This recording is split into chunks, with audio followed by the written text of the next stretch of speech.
comrades, tomorrow is 21st March, and we have decided that on this day, all the central government employees may be working in the railway, postal department, defense civilian employees, income tax employees, all the street employees, the teachers,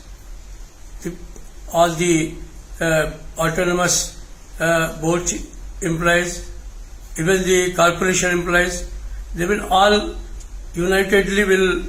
hold the demonstration on the district collectorates and will send memorandum to Honorable Prime Minister to restore